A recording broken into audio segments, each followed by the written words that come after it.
नमस्कार दोस्तों, मेरा नाम सुशांत है और आपका स्वागत है हमारे चैनल फास्ट इंडिया न्यूज में। जैसा कि आप सबको पता ही है कि मध्य प्रदेश में विधानसभा चुनाव का आगमन बहुत जल्द होने जा रहा है, जिसके चलते सभी उम्मीदवार, प्रबल दावेदार व प्रत्याशी अपनी तैयारियों में जोरों शोरों से जुट चुके हैं और हमारा चैनल लगातार लगा हुआ है आपको कुछ उन्हीं नए और बेहतर चेहरों से मिलवाने के लिए।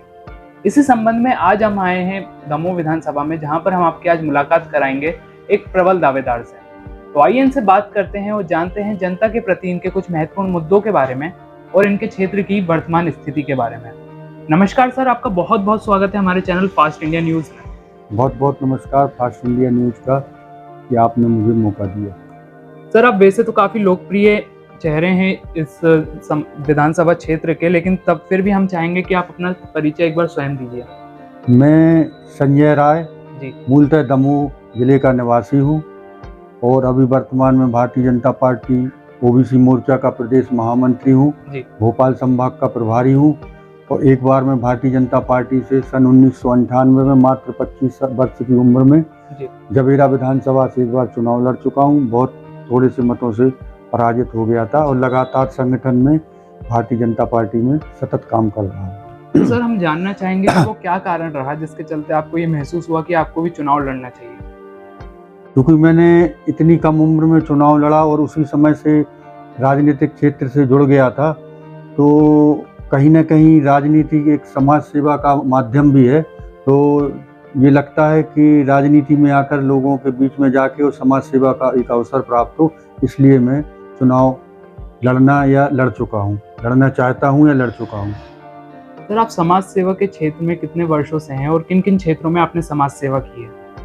समाज सेवा के क्षेत्रों में तो विगत कई वर्षों से हूँ मैं जी। और जैसे मैं कलचुरी समाज का यहाँ जिले का अध्यक्ष भी रहा। अच्छा। तो उसके माध्यम से भी मैंने समाज सेवा के कार्य किए हैं और अपनी समाज को, कलार राय समाज को भी जागृत किया एवं जो कुरीतियाँ हैं उनको ख़त्म करने के लिए भी प्रयास किया एवं और भी अन्य समाजों को साथ लेकर और सबके सुख दुख में और उनका क्या अच्छा कर सकूं, इस विषय में मैंने हमेशा कार्य करने की, अच्छा करने की कोशिश की। उसके लिए मैंने अब चूँकि राजनीतिक एक समाज सेवा का माध्यम ही भी है, तो मैंने अभी भोपाल संभाग में अपने सभी जिलों में राजगढ़, सीहोर, विदिशा, भोपाल सब में स्वास्थ्य कैंप लगाए और भी जो सरकार की योजनाएं हैं लोगों को बताई कि इसका आपको कैसे लाभ लेना है, जागरूक किया उनको, कैसे लाभ लेना है, कैसे उसको वो करना है। तो कहीं ना कहीं ये भी तो एक समाज सेवा है, एक पार्टी का। एक दमोह में भी मैंने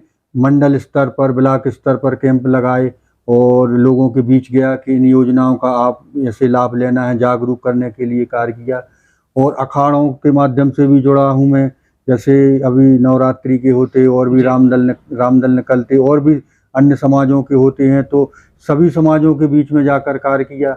एवं अभी कोरोना में सबके साथ मिलकर पूरा कोरोना पीड़ितों से और जनता के लिए जो बन पड़ा मैंने और सभी दमोह के लोगों ने किया और सब अन्य आगे बढ़ चढ़कर हिस्सा लिया। सर, देखा जाए तो आपके विधानसभा क्षेत्र में शिक्षा का स्तर कैसा है? क्या सरकारी स्कूल हैं जो वो अच्छे नियमित रूप से संचालित हो रहे हैं, उसमें जो टीचर्स हैं नियमित रूप से आ रहे हैं या उसमें भी कुछ अनियमितता है? नहीं, जो हमारे यहाँ के सरकारी स्कूल हैं उनमें बेहतर व्यवस्थाएं हैं और स्कूल में टीचर्स वगैरह भी समय पर आ रहे हैं, पढ़ाई का स्तर भी अच्छा है। लेकिन अब चूँकि हर आदमी चाहता है, जैसे मुझे मौका मिला तो मैं चाहूँगा कि उसका स्तर और अच्छा हो और सरकारी स्कूलों का स्तर ऐसा अच्छा हो कि लोग वहाँ पढ़ने के लिए जाएं तो उनको ये लगे कि मैं प्राइवेट स्कूल जैसे ही मैं पढ़ रहा हूँ। मतलब जो शिक्षा का स्तर है उसमें और उसे बेहतर और किया जा सकता है। हाँ, उसको और बेहतर किया जा सकता है। और जो योजनाएं सरकार चला रही, तो मेरा तो एक सुझाव है कि योजनाओं के अलावा इसका स्तर और ऊंचा किया जाए, शिक्षा का स्तर। तो लोगों का जो पैसा है, जो शिक्षा में बाहर जा रहा, बाहर पढ़ाई के लिए भेजते हैं लोग, तो वो ना भेज के यहीं अपने बच्चों को पढ़ाएंगे तो वो पैसा भी उसकी बचत होगी। सर, जो मिड डे मील वाली योजना का संचालन होता है वो नियमित रूप से सही हो रहा है या उसमें भी कुछ अनियमितता है? मिड डे जो आपने योजना बताया संचालित तो सभी जगह सही हो रही। अब कहीं अपवाद हो तो मैं नहीं कह सकता, मेरी जानकारी में नहीं है, लेकिन मेरा तो मानना है कि वो उसका संचालन सही तरीके से हो रहा है। अच्छा। और सर, आपके विधानसभा क्षेत्र में शिक्षा का स्वास्थ्य सेवाएं किस प्रकार संचालित हो रही हैं? अभी हमारे यहाँ स्वास्थ्य सेवाएं विगत 10 वर्षों में उनमें काफ़ी सुधार हुआ है। जी। और उसके पहले जो आप देखते कांग्रेस सरकार के समय तो स्वास्थ्य सेवाओं का तो इतना अभाव था, मतलब स्वास्थ्य सेवाएं जी। लचर थी, लेकिन वर्तमान में सुधर रही। और अभी हमारे दमोह में एक मेडिकल कॉलेज का भी भूमि पूजन हुआ था और उसकी भी जल्दी से जल्दी उसका निर्माण कार्य होना, भी टेंडर वगैरह की प्रक्रिया चल रही है। और मेडिकल कॉलेज बनेगा तो स्वास्थ्य की सेवाएं और बेहतर से बेहतर होंगी। तो जैसे कि आप दमोह विधानसभा से पूर्ण रूप से दावेदारी कर रहे हैं, तो आप जनसंपर्क भी कर ही रहे होंगे। तो इन जनसंपर्क में आपको जनता के द्वारा वो कौन कौन सी मूलभूत समस्याएं सुनने को मिल रही हैं जिनका सामना यहाँ की जनता रोजाना करती है? यहाँ की मैं देख रहा हूँ, क्योंकि लोगों के बीच में जाता हूँ, ज़्यादातर पार्टी के कार्य से जाता हूँ और व्यक्तिगत भी मिलने जाता हूँ, तो लोगों की समस्या ये आ रही कि यहाँ सबसे बड़ा मुद्दा है रोजगार का। क्योंकि रोजगार के लिए कहीं ना कहीं लोग यहाँ से बाहर रोजगार की तलाश में जाते हैं, तो कहीं ना कहीं अपने परिवार से दूर रहते हैं। और जो वहाँ वो बेरोजगारी के कारण कई बार मैं पलायन शब्द नहीं बोलूँगा, लेकिन कहीं ना कहीं अपने परिवार से दूर जाते हैं। और उसका ये होता है कि जो वहाँ उनको सैलरी वगैरह और जो मिलता है, तो वो वहाँ की महंगाई इतनी रहती कि उसमें सारा वो उनका चला जाता, कुछ ज़्यादा बचत नहीं कर पाते।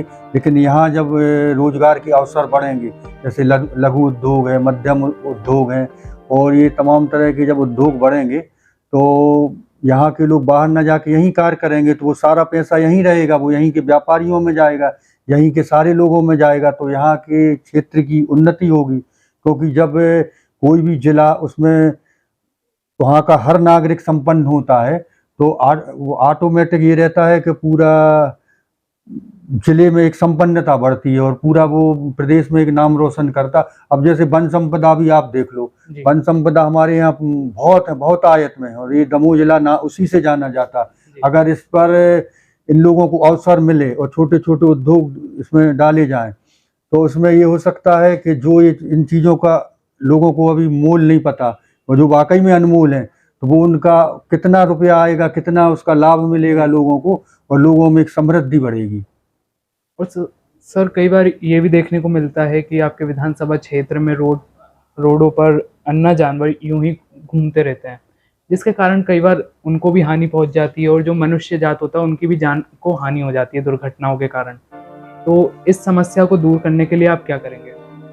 जो अभी आप बोल रहे हैं कि जो रोडों पर जानवर बैठे रहते हैं, ये वाकई में बहुत बड़ी समस्या है जी। लेकिन कहीं ना कहीं इसके लिए भारतीय जनता पार्टी और हमारी सरकार गौशालाएं भी खुलवा रही हैं और भी जितने प्रयास कर रही। गौशालाएं तो अच्छे से खुली हुई हैं, लेकिन वो नियमित रूप से संचालित क्यों नहीं हो रही हैं?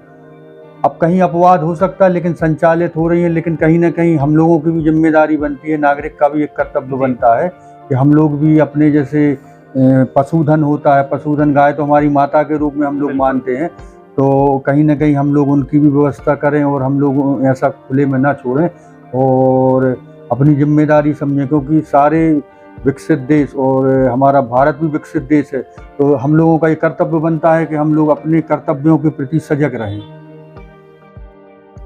सर और क्या मूलभूत समस्याएं हैं आपके क्षेत्र की? मूलभूत समस्याएं तो यहाँ जो है, समस्या नहीं कह सकता मैं इसको, लेकिन इनको बेहतर कैसे किया जाए ये मैं ज़रूर कहूँगा कि अगर मुझे एक बार अवसर मिला तो मैं जैसे स्वास्थ्य है, शिक्षा है, रोजगार के अवसर हैं, इन पे बेहतर से बेहतर कैसे काम करूँ। एक बड़ा हमारा आस्था का केंद्र है बांदकपुर का जागेश्वर नाथ का कॉरिडोर, तो कहीं ना कहीं पूरे बुंदेलखंड का और पूरे मध्य प्रदेश के लोग वहाँ आते हैं, तो हम लोग चाहते कि वहाँ का सर्वांगीण विकास हो, जिसका उसका नाम दमोह जिला तो ठीक है, मध्य प्रदेश तो ठीक है, भारत के पटल पे उसका नाम रहे। सर भविष्य में आने वाले चुनाव को लेकर आपके कौन कौन से वो महत्वपूर्ण मुद्दे हैं जिस पे आप काम कराना चाहोगे? जैसा कि मैंने अभी बताया है कि स्वास्थ्य, शिक्षा, रोजगार, और जो जनता के बीच में मैं जाऊंगा तो उनको जो भी समस्या होगी मैं हमेशा उनके लिए तत्पर खड़ा रहूंगा, क्योंकि मैं तो एक समाज सेवा के लिए ही राजनीति में आया हूं। और अगर मौका मिला तो जो भी उनकी समस्या होंगी मूलभूत, मैं उनको हल कराने के लिए अपना ना दिन देखूंगा ना रात देखूंगा। सर प्राथमिकता भी आपकी स्वास्थ्य, शिक्षा और रोजगार ही होगा? जी, मेरा यही मूल है।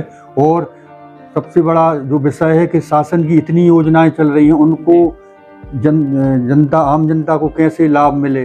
जैसे प्रधानमंत्री आवास योजना है, आयुष्मान कार्ड योजना है, और भी जितनी तमाम योजना, उनका लाभ कैसे मिला, लोगों को जागरूक करके और उनको कैसे लाभ दिला जाए। हमें यही देखने को मिलता है कि जो लोग हैं वो जागरूक नहीं है, उन्हें जानकारी का अभाव है, जिसके कारण वो योजनाओं का अच्छी तरीके से लाभ नहीं ले पाते। हाँ, मैं नहीं, आज के जो समय है उसमें लोग काफ़ी जागरूक हो गए हैं, और जो चूँकि सोशल मीडिया का ज़माना है, अब आप ही लोग तो इतना सोशल मीडिया में आज जिस तरीके से आप लोग छाए हुए हो, तो आज ये कहीं चीज़ें ऐसी, मैं नहीं मानता कि एकदम से अभाव है इसका, लेकिन हाँ, कुछ लोग ऐसे रहते हैं कि उनको नहीं रहता पता। तो ऐसे 10-20% लोग भी, अगर उससे जो अंतिम व्यक्ति का, जो हमारे दीनदयाल उपाध्याय जी ने कहा है कि अंतिम पंक्ति के अंतिम व्यक्ति का, तो रहते हैं कुछ लोग जिनको नहीं रहता है, नहीं वो रहता, तो उनको कैसे जागरूक किया जाए और उनको कैसे उनका लाभ मिले, ये प्रयास मेरा प्रथम रहेगा। सर, आप हमारे चैनल के माध्यम से अपने विधानसभा क्षेत्र की जनता को क्या संदेश देना चाहते हैं? क्योंकि आपने अपने चैनल के माध्यम से मुझे अवसर दिया है, तो मैं दमोह जिले की जनता को, क्योंकि नवरात्रि भी आ रही है और अभी दीपावली आ रही है, तो ऐसे पावन पर्व की हार्दिक शुभकामनाएं देना चाहता हूं।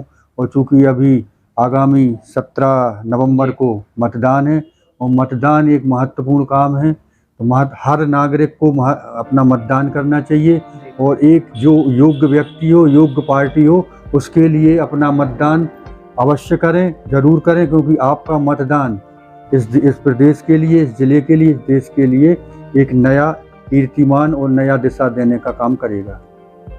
सर, हमारे चैनल को अपना कीमती समय देने के लिए बहुत बहुत धन्यवाद।